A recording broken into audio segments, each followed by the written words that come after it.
Praise the Lord. Issue सहाय। आज का विषय हमारा परमेश्वर का देखना मनुष्यों के जैसा नहीं।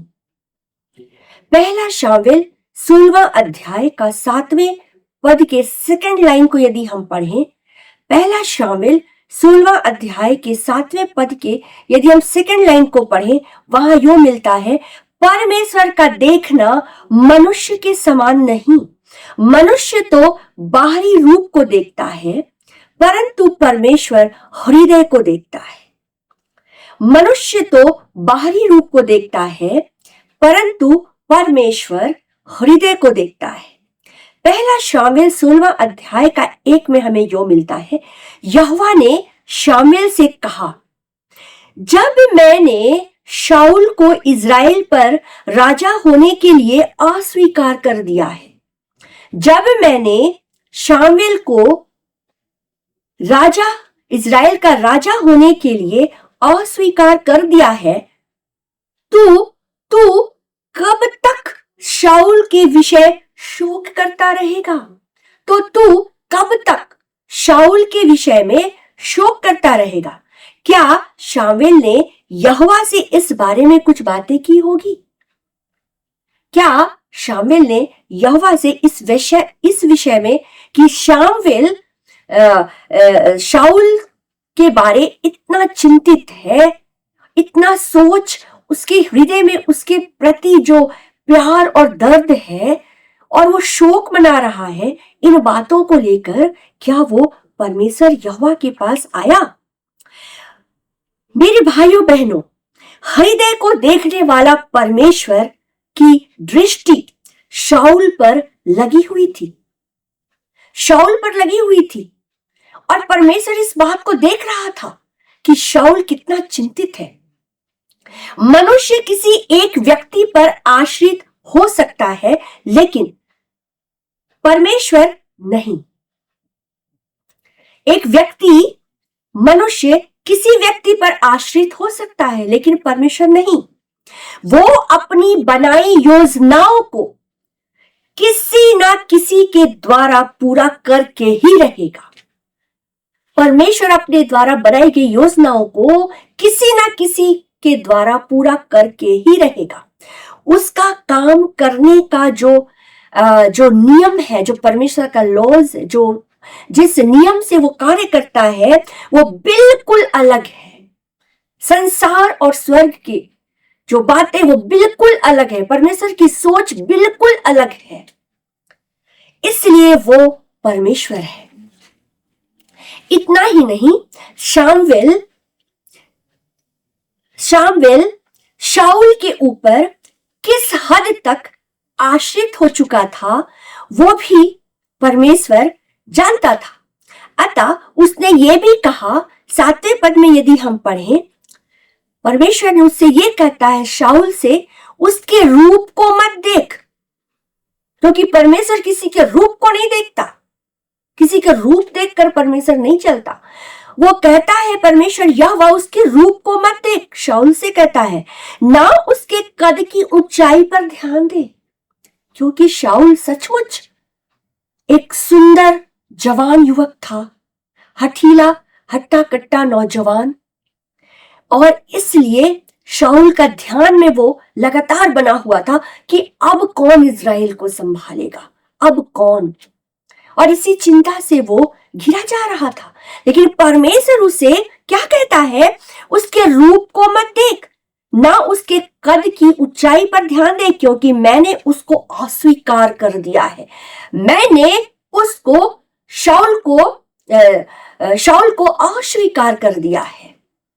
मेरे प्रियो, कितनी बड़ी बात है एक व्यक्ति को परमेश्वर के द्वारा अस्वीकार किया जाना, भयभीत करने वाली बात है। परमेश्वर के दृष्टिकोण से किसी का अस्वीकारा जाना सचमुच भयंकर बात है। मतलब पहले वह व्यक्ति जिसे परमेश्वर चुनकर खड़ा करता है कि वो परमेश्वर की योजनाओं को पूरा करेगा, वो बिल्कुल फिट है योजनाओं को पूरा करने के लिए, लेकिन बाद में वही व्यक्ति जो एबल है, जो योग्य है, वही व्यक्ति परमेश्वर के द्वारा अनफिट कर दिया जाता है, नालायक ठहर जाता है। कितनी भयंकर बात है कि आज हम परमेश्वर के साथ चल तो रहे हैं, लेकिन कब हमारी दौड़ रुक जाती है, कब हम दौड़ना छोड़ देते, कब हम सिर्फ चलने लगते हैं, कब हम अपनी मनमानी में जीवन जिंदगी जीने लगते हैं, कब अपनी सोच का सहारा लेने लगते हैं। और यहां हम देखते हैं कि वो जिसे परमेश्वर एक योग्य समझा और उसे उस जगह पे खड़ा किया राजा के रूप में, लेकिन वही व्यक्ति उसी परमेश्वर के द्वारा अनफिट ठहर गया, अयोग्य ठहर गया। मेरे भाई और बहनों, परमेश्वर का दृष्टिकोण मनुष्य सा नहीं है। परमेश्वर का दृष्टिकोण मनुष्य के जैसा नहीं है। शायद शाऊल के बाह्य रूप से शामुएल मुग्ध हो गया था, उसके बाह्य रूप को देखकर शामुएल मुग्ध हो गया था, लेकिन परमेश्वर को अनाज्ञाकारिता बिल्कुल पसंद नहीं। मेरे प्रियो, परमेश्वर जैसा कहता है, यदि हम उसके अनुसार कार्य नहीं करते, कहीं भी जरा सा भी यदि हम मिलावट करते, थोड़ा भी मिलावट करते हैं, तो हम परमेश्वर के समक्ष हम अनफिट होकर दिए जाते हैं, हम अयोग्य कर दिए जाते हैं। कितनी भयंकर बात है। और परमेश्वर का दृष्टिकोण मनुष्य सा नहीं है, और इसलिए हमारे अनाज्ञाकारिता के कारण कई बार परमेश्वर हमसे नाराज भी हो जाता है। यहां हम देख रहे हैं, जब परमेश्वर हमारी सुनता है, हम लोग क्या चाहते हैं, मनुष्य क्या चाहता है, एक मसीही वर्ग क्या चाहता है? एक मसीही वर्ग यही चाहता है कि परमेश्वर हमेशा हमारी प्रार्थनाओं का उत्तर दे, हमारी बातों को सुने, हमारा कहना माने, हमारी इच्छाओं को पूर्ण करे, हमारी मांगों को पूरा करता रहे। ये एक मनुष्य, एक मसीही चाहता है, लेकिन हम आज उसकी नहीं सुनते। क्या परमेश्वर नहीं चाहता कि आज हम भी उसकी सुने, हम उसके अनुसार उसकी आज्ञाओं को हम माने? परमेश्वर ऐसा नहीं चाहता। प्रेरितों के काम उसका 13वें अध्याय का 22 में हमें क्या मिलता है? शाऊल को 40 वर्ष, शाऊल को यहां पर प्रेरित पौलुस बतला रहा है उस समय के लोगों को, जो नए नियम के लोग थे, उन लोगों को पुराने नियम की गवाही देकर बता रहा है। और क्या कह रहा है कि शाऊल को 40 वर्ष राज्य करने के बाद, उसे हटाने के पश्चात परमेश्वर ने साक्षी दी। शाऊल को 40 वर्ष तक राज्य करने के बाद जब परमेश्वर ने उसे राज्य से हटा देता है, तो परमेश्वर क्या करता है? उसकी साक्षी देता है। क्या साक्षी दिया? क्या साक्षी यहां पर दे रहा है और किसकी साक्षी दे रहा है, वो हमें देखने की जरूरत है। साक्षी दे रहा है और कह रहा है, मुझे एक मनुष्य यिशै का पुत्र दाऊद मिला है। शाऊल की जगह में, शाऊल का रिप्लेसमेंट में एक व्यक्ति हमें मिला है, एक मनुष्य यिशै का पुत्र दाऊद मिला है, जो मेरे मन के अनुसार है। मेरे प्रियो, मेरे मन के अनुसार है, परमेश्वर कहता है। परमेश्वर का दृष्टिकोण, परमेश्वर का देखना मनुष्य से अलग है।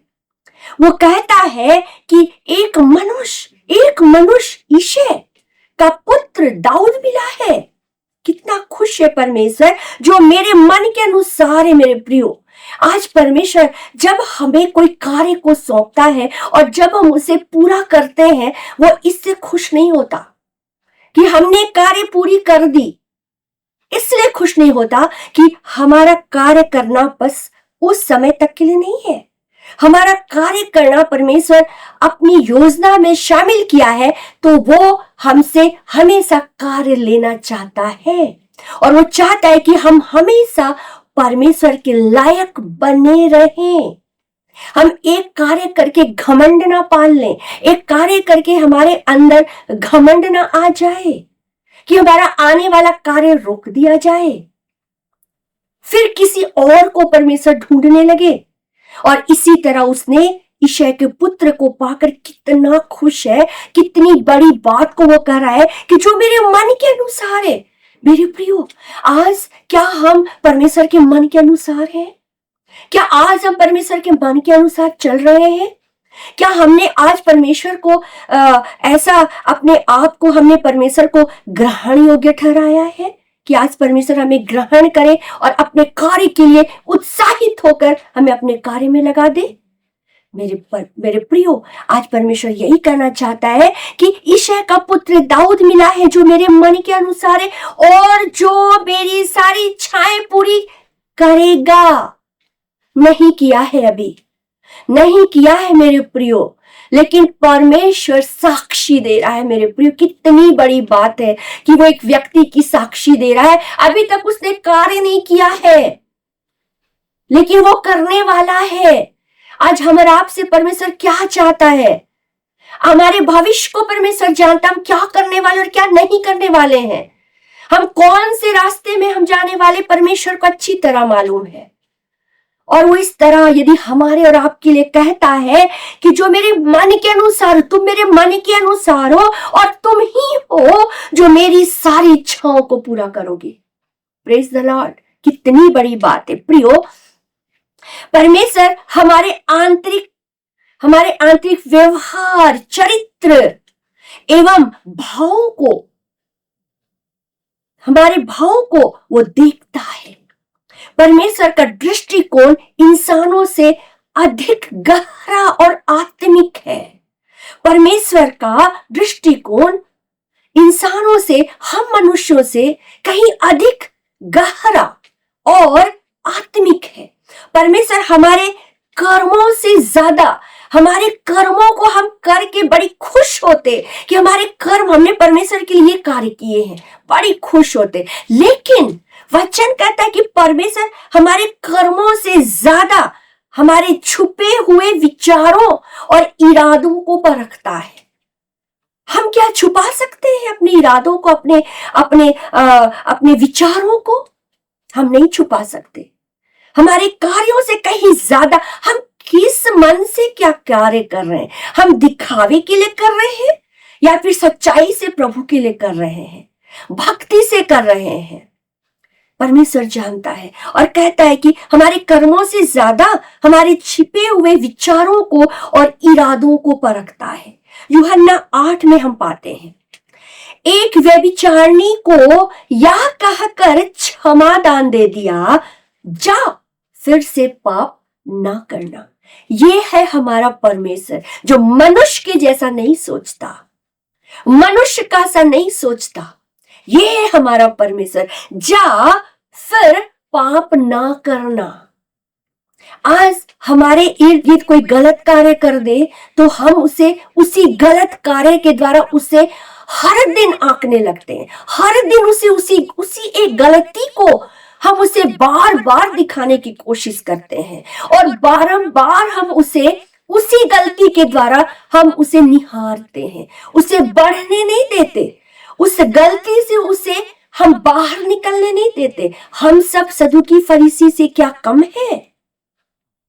मेरे प्रियो, आज हमें इस बात को जानने की आवश्यकता है।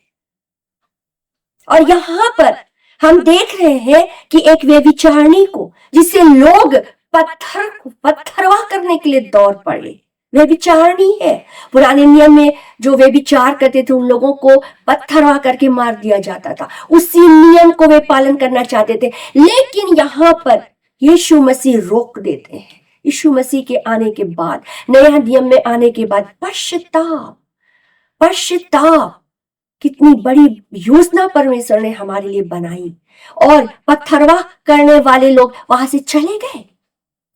प्रभु यीशु ने कहा, जा फिर से पाप ना करना। और इसी तरह परमेश्वर का न्याय सच्चा है, परमेश्वर का न्याय सच्चा। और एक वचन हम देखेंगे लूका 21, हम क्या पाते हैं?